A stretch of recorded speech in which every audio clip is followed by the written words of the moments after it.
Buenas noches, amigas, amigos y familias de Esperanza y la región. Hoy comenzamos Agenda Social, un programa que es una idea vocacional de esperanza, fundamentalmente en este primer capítulo, referida al origen de la colonia. Los invito a recrearla junto a nuestros entrevistados.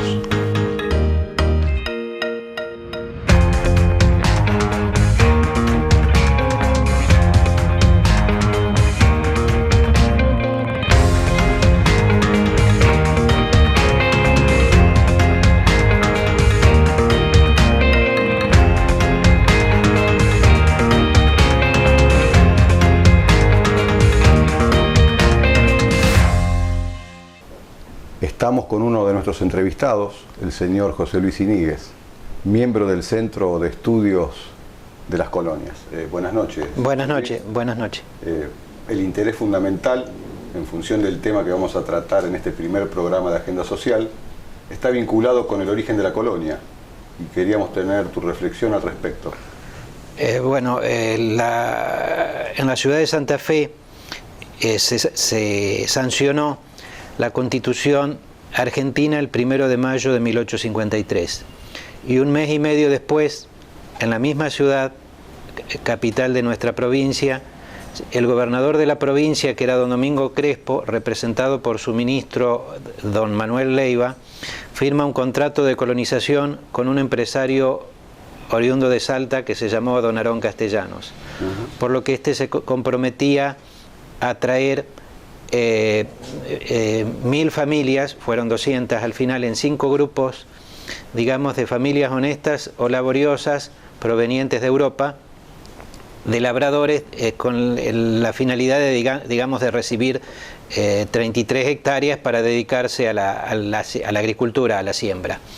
Este contrato tuvo la garantía, el aval del presidente de la Confederación Argentina, que era en ese momento Justo José de Urquiza. Castellanos en Europa, a través de agencias de migración, trae 200 familias que hablaban algunas en francés, otras en alemán.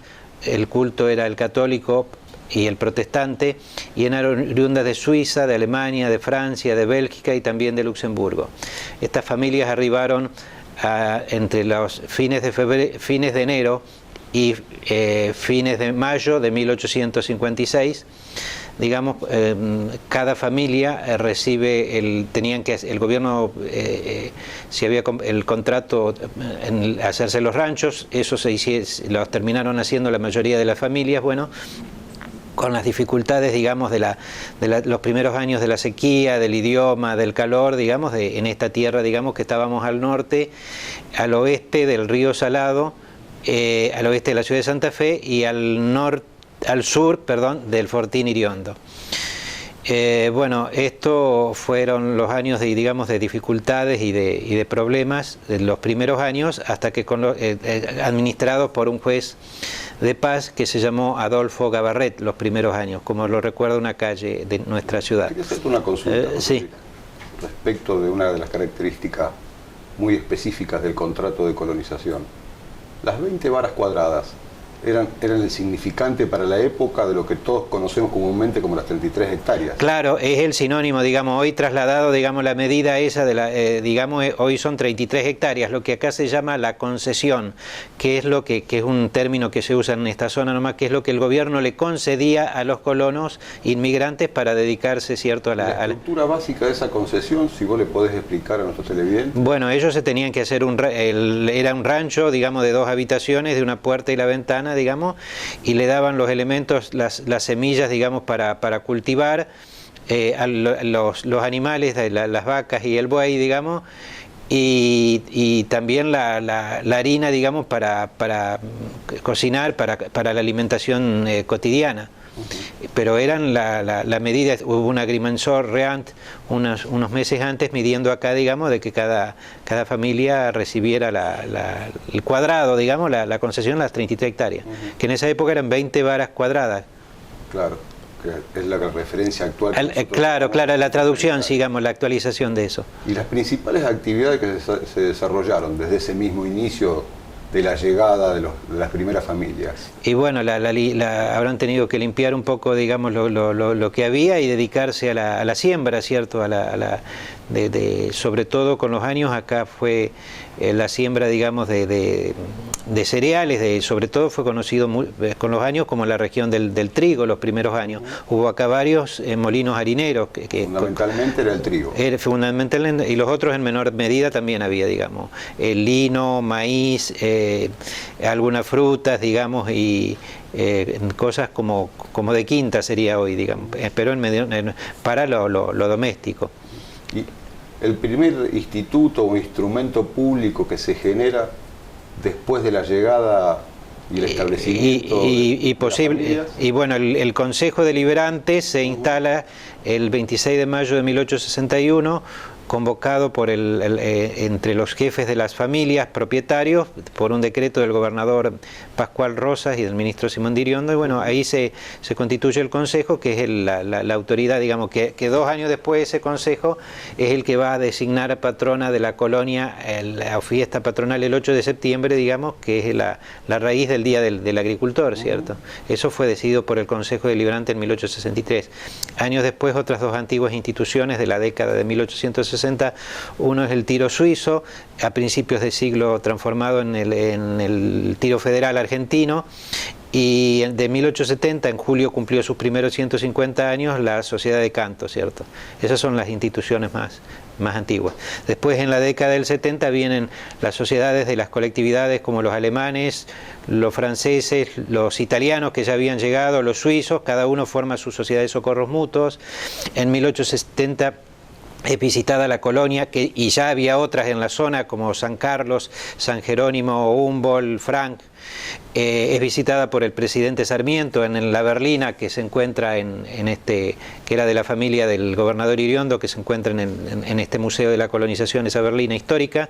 Bueno, después también en la década del 70 visita también la colonia el presidente Nicolás Avellaneda en 1879, como para ver cómo era el fenómeno de la transformación, digamos, de la pampa gringa, digamos, en una gran producción, ¿cierto? En 1878 ya la Argentina, desde Casilda, había empezado a ser un país reconocido como agroexportador, desde la colonia de Candelaria, cercana a la actual ciudad de Casilda. Porque recordemos, José Luis, disculpa, que estamos hablando de épocas de la Confederación. Los primeros años, sí, los primeros años sí. Y con posterioridad, ya regularizada la situación de la República. Sí, después de la batalla de Pavón, sobre todo, sí. Lo importante que significaba venir a verificar el primer modelo de contrato de colonización. Claro, sí. Bueno, por eso que eso empieza en Esperanza, digamos, y después se desarrolla, así como en esta colonia, como una prueba piloto en las colonias que son ahora los pueblos de nuestro departamento, ciudades de San Carlos Centro y San Jerónimo Norte, etcétera, y después el departamento Castellanos, digamos, los departamentos vecinos, ¿cierto? Porque los departamentos vecinos también se nutrieron totalmente de esta primer colonia agrícola organizada. Sí, totalmente. El proceso, si se puede calcular fehacientemente, el proceso de organización comercial de la época, fundamentalmente vinculado a las distintas actividades, ¿se regía con qué tipo de monedas? Bueno, monedas era la más común en esa época, era el peso boliviano, no porque dependíamos monetariamente de Bolivia, sino porque el material, el metal, digamos, era extraído de las minas del Potosí de Bolivia, digamos. Pero también se traducía en otras monedas como piastras o otras monedas que no me acuerdo en este momento, de cobre, ¿cierto? Que eran de las medidas que había, eso se unifica en la década de 1880, digamos, con el peso en la primera presidencia de Roca. Que es la aparición del Banco Nacional. Del Banco Nacional en la presidencia de Sarmiento, digamos. Previo a la existencia del Banco de la Nación. Claro, porque el Banco Nacional quiebra en la crisis de 1890.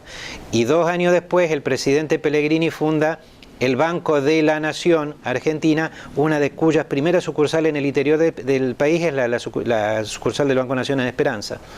Esto para que la gente tome un poco en consideración la serie de vicisitudes que tuvieron que atravesar. Totalmente. No solo desde el punto de vista de labrar la tierra, sino los modos de transacción. También. Sí, en la década el presidente Roca estuvo acá también, el presidente Juárez Celman, digamos, pero se veía que se estaba transformando la Pampa, digamos, de un desierto estéril o improductivo, digamos, en la producción, ¿cierto? A través de los colonos inmigrantes con la producción del cereal, era el imperio del cereal también, digamos, la región del trigo. Recordándole también a nuestros televidentes, José Luis, que para aquel primer ciclo, que fueron los 40, 50 años posteriores al inicio del contrato de colonización, Esperanza era considerada la tercera ciudad de la provincia. Claro, el Consejo es el tercero de la provincia de Santa Fe, después de Rosario y de Santa Fe Capital. Y bueno, después, en la década del 80, es cuando se forma el Departamento de las Colonias, porque antes dependíamos del Departamento Capital, que eran Capital y Rosario los departamentos de la provincia. Esperanza se establece que es la cabecera, desde entonces la cabecera del Departamento de las Colonias. Y ahí el gobernador, la autoridad era el Consejo Deliberante, y empieza a nombrar el intendente municipal, que en los primeros tiempos era designado por el gobernador de la provincia. Y también designa a nivel departamental el jefe político o jefe de policía. Lo que hoy sería, digamos, la unidad regional 11, siempre fue el jefe. Las autoridades, claro. El comisionado nombrado por el señor gobernador. Claro, y el jefe político, policial, sí. Departamental, que claro. Era como lo que es actualmente el jefe de la unidad regional. Claro. 11. Y años después, en la década del 90, por la Constitución de Santa Fe pasa a ser bicameral la legislatura, y empieza a tener representantes en el Senado, digamos, el senador por el departamento, en la década ya unos años después de 1890. Pioneros también en la organización legislativa de la provincia. Sí.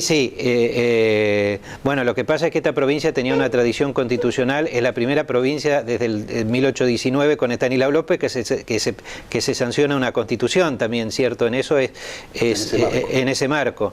Pero después se fue cada tanto, digamos, modificando la constitución de la provincia. Y en la década del 90, bueno, aparte de la visita del presidente Pellegrini, que gestiona la inmediata instalación acá de una sucursal del Banco Nación, de la década del 90 nos quedan el Colegio San José, de los Padres del Verbo Divino, solicitada por los católicos alemanes de la colonia, la escuela, el Colegio Nuestra Señora del Huerto, digamos que es el San José de 1891, el colegio. El de 1895, el Colegio Nuestra Señora del Huerto, que es una disposición testamentaria de la religiosa Rosalía Grenón. Ella había venido con los padres a los 16 años, y años después se va de religiosa, y con su herencia ella pide que se instale un colegio del Huerto acá, lo que fue en 1895. Y de 1896 es la fundación de la Escuela Normal Mixta, pública, digamos, dedicada a la formación de maestros normales nacionales. En referencia a la salud, el hospital fue creado con fondos locales. Bueno, el hospital se forma un tiempo antes, en 1881 se funda una sociedad de damas de beneficencias, como en muchas ciudades y lugares del país, que son las que promueven, digamos, la instalación se llamó primero Hospital de Caridad Cosmopolita, que con las recaudaciones o los beneficios de las damas y algún aporte del gobierno provincial, digamos, se inaugura inicialmente en diciembre de 1898. Ese como hospital, ¿cierto?, de caridad cosmopolita, administrado por la Sociedad de Damas de Beneficencia. Claro, comparado a los distintos hospitales de beneficencia que estaban recién surgiendo en la provincia. Claro, en la provincia, también en Rosario y en Santa Fe Capital, digamos, pero en todo el país, digamos, era de esa manera, ¿cierto? Las damas, como se les llamaba, de beneficencia, eran las que gestionaban, digamos, la cuestión de la salud pública. Sí, esto te lo preguntaba puntualmente porque me interesa remarcar que siempre se valió la organización en este caso de las 200 familias, a partir del impulso privado, particular. Sí, como un autoabastecimiento, autogestión, sí. Autogestionada sí, desde el mismo inicio, y que vale la pena remarcarlo. Sí. Eso creo que acá es una tradición muy suiza, muy fuerte, digamos, y bueno, y que inclusive costó mucho a lo largo de la historia las relaciones, digamos, de subsidios o de beneficios de los gobiernos provincial y nacional, digamos, es una historia un poco complicada esa, digamos, dentro del mar de complicaciones. Y como que todos se la tuvieron que... Tuvo ese sello distintivo. Sí, indudablemente, sí. Y el siglo termina, el siglo XIX, digamos, con la gobernación en Santa Fe de don Bernardo Iturraspe, que tenía uno de los molinos harineros de Esperanza, que estaba en lo que es actualmente Moreno y Aristóbulo del Valle, que había sido también colonizador en el oeste santafesino, es el fundador, entre otras, de la ciudad de San Francisco de Córdoba, y que después fue en la gobernación de Santa Fe. Él es de 1898 a 1902, o sea, cuando termina el siglo XIX y empieza el XX, él era como esperancino por... ¿cómo sería? Era casi... Por elección. Sí, por elección. Hasta porque y ahí, por eso totalmente, estaba en la claro. Y bueno, ahí creo que es un punto importante de cómo se había transformado ya por la colonización agrícola con inmigrante la provincia de Santa Fe, que cuando empezó Esperanza era poblada solamente por la costa, Rosario, Rincón, Coronda, Santa Fe, San Javier, todo eso, hasta poblarse toda la provincia. En 1900 ya estaba toda prácticamente poblada de norte a sur y de este a oeste por la colonización agrícola con inmigrante. El primer enclave fue la historia que empieza con la colonia Esperanza.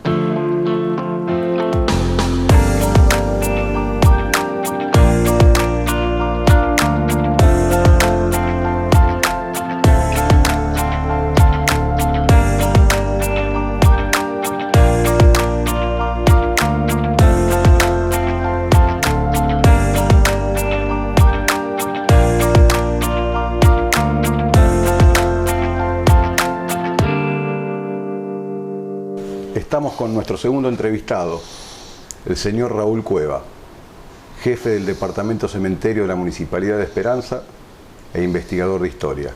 En esto que en nuestro programa Agenda Social decidimos que sea el origen de la colonia. Buenas noches, Raúl. Hola, buenas noches, Ariel, ¿cómo estás? Un gusto. Queríamos consultarte en función de lo decidido como idea para este primer programa, puntualmente de cómo ha sido el proceso de inmigración y colonización, porque son dos procesos en uno. Nos gustaría que abordemos esa cuestión en particular. Bueno, inmigración y colonización son dos conceptos que se relacionan y podríamos decir que mutuamente se alimentan y que de alguna manera, como han dicho muchos historiadores, fueron los creadores de la Argentina moderna. Pero es importante aclarar, antes de comenzar con la fase específica de la inmigración aquí y colonización con Esperanza, que la inmigración es un proceso muy vasto y hay un, digamos, acuerdo entre todos los historiadores para establecer que hubo 6 etapas importantes de la inmigración para la historia de nuestro país y que incluso la primera comienza desde antes de nuestra independencia. Cuando se crea el Virreinato del Río de la Plata, a fines del siglo XVIII, se abre al mundo no hispánico a través del puerto de Buenos Aires la relación con otras potencias que no fuesen las que establecía únicamente el monopolio español con anterioridad. Allí hubo una inmigración importante, entre las cuales hay que destacar la de los genoveses, tradicionalmente marineros, navegantes. Con actividad portuaria específica. Claro, y además para navegar por los ríos interiores, lo que abrió el comercio también para Paraguay, para las provincias de la Mesopotamia y Santa Fe.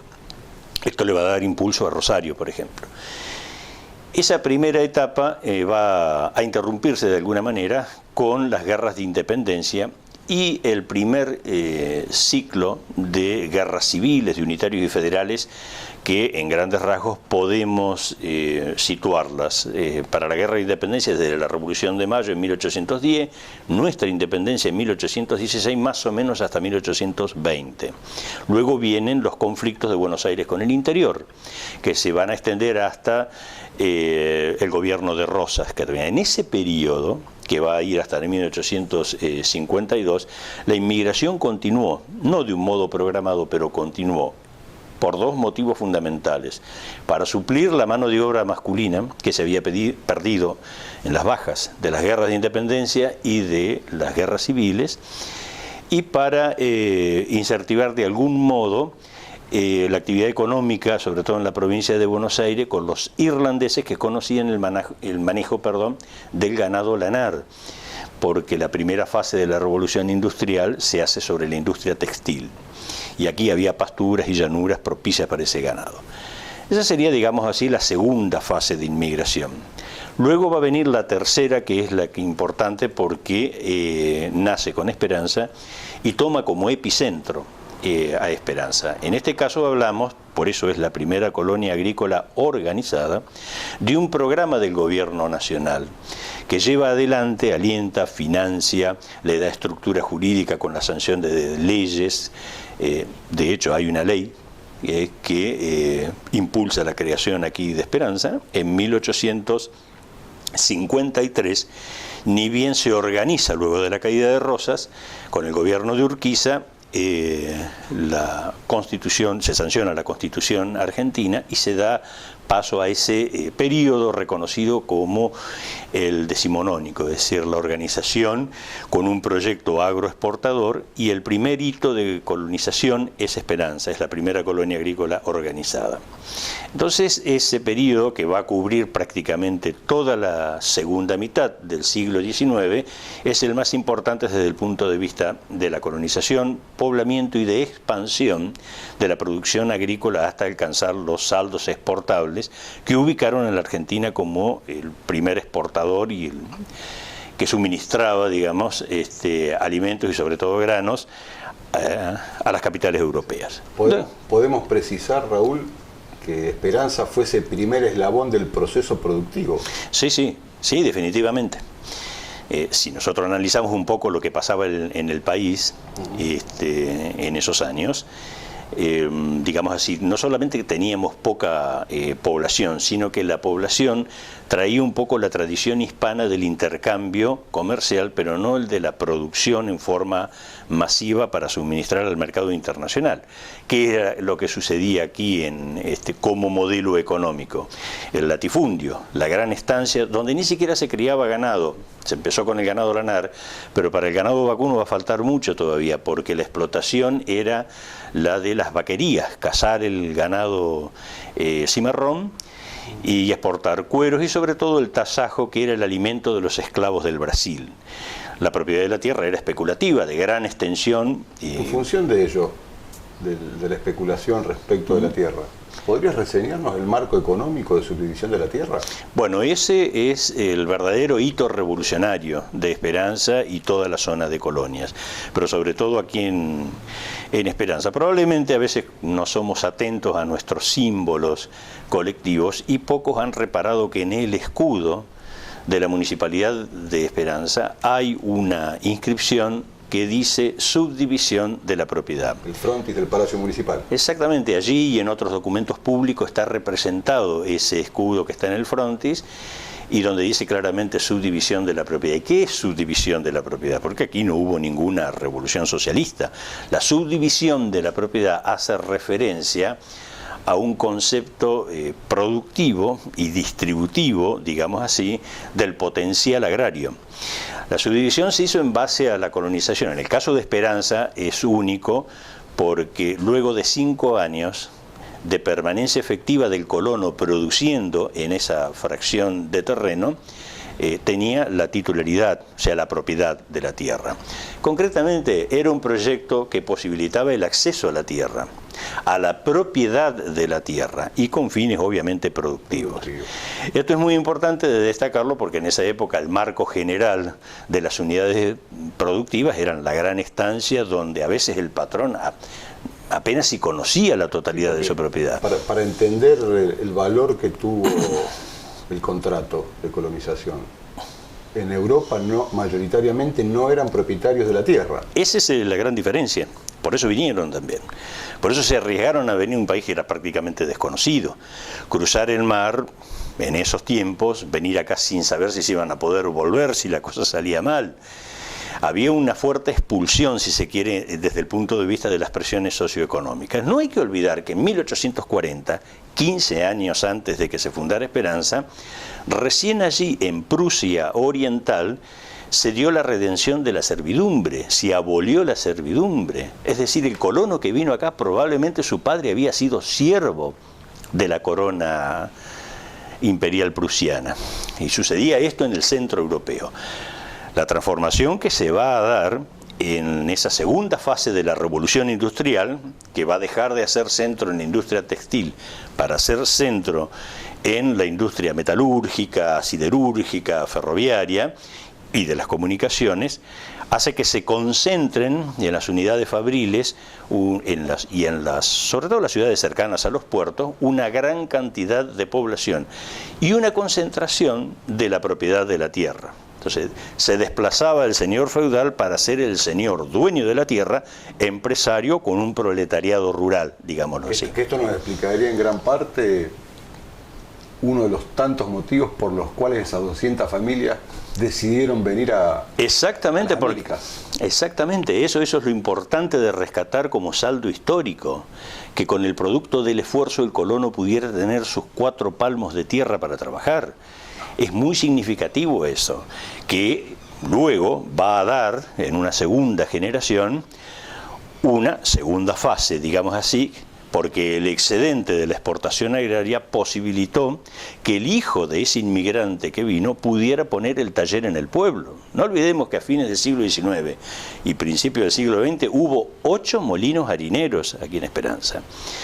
También se da el desarrollo de otras industrias vinculadas a la agricultura, lo que hoy podríamos hablar agroindustria, que se podía la talabartería, que era clave para el transporte, los carruajes, las máquinas agrícolas. Uno de los ejemplos fue lo que todos conocemos aquí en Esperanza como la Fundición Schneider, que fue una de las primeras fábricas de maquinaria agrícola del continente. Pero tuvo su origen en un plan de colonización que le permitió el acceso a la tierra a los colonos que venían a afincarse aquí y que producto de ese progreso, en una fase de desarrollo urbano, bueno, generaron esta burguesía industrial que fue importantísima. No quiero distraerme del sentido estricto de la gesta de los primeros 50, 60 años de las 200 familias y de sus hijos. Bueno, digamos que esa primera fase que va desde la fundación, desde 1856 aproximadamente hasta 1910, 50, 60 años de historia, una colonia donde no había nada, donde sus pobladores eran fatalmente pobres, incluso en un país con muchas diferencias por su lengua, por su cultura, con una enorme pobreza en vías de comunicación, en recursos técnicos y que amenazó incluso la propia sobrevivencia de la colonia. Es decir, de la nada, de la pobreza absoluta, se generó un polo de desarrollo. Fue el crecimiento hasta constituirse Esperanza a fines del siglo XIX y principio del XX en una de las más importantes ciudades del país, sobre todo por su proyección industrial. El primer modelo virtuoso del interior. Exactamente, era la tercera ciudad de la provincia y probablemente estaba entre las 10 más pujantes, pero no solo hay que verlo en volúmenes, diríamos hoy, macroeconómicos, sino el de la proyección, el de la fundación. Lamentablemente... El desarrollo de cada ser humano. Sí, de familias, de hijos, y de nuevas capas de inmigración, porque luego de los suizos y alemanes, al tener tanta expansión y éxito económico, comenzaron a llegar italianos y españoles. primero los italianos del norte, lombardos, piamonteses y muchos españoles, que también obviamente todo proyecto de expansión económica y de distribución de riqueza, vuelvo al concepto de la subdivisión de la tierra, genera nuevas oportunidades y nuevos hijos de esa riqueza producida. A ese respecto, que nos va a quedar muchísima tela para cortar, Sí, seguramente lo abordaremos en otro programa de Agenda Social. Cuando quieran. Te agradezco muchísimo, Raúl, la participación, el grado de conocimiento y la seriedad que nos brindás en cada detalle de la historia de nuestra ciudad. Bueno, gracias a ustedes.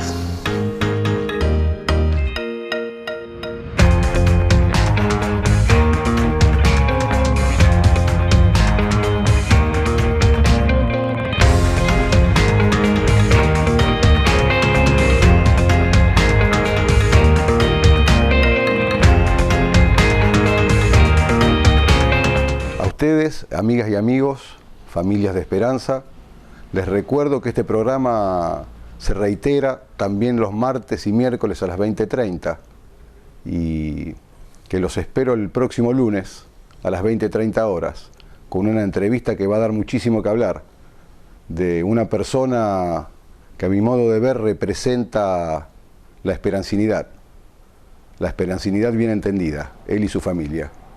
Muchísimas gracias y espero que este programa haya sido de su agrado.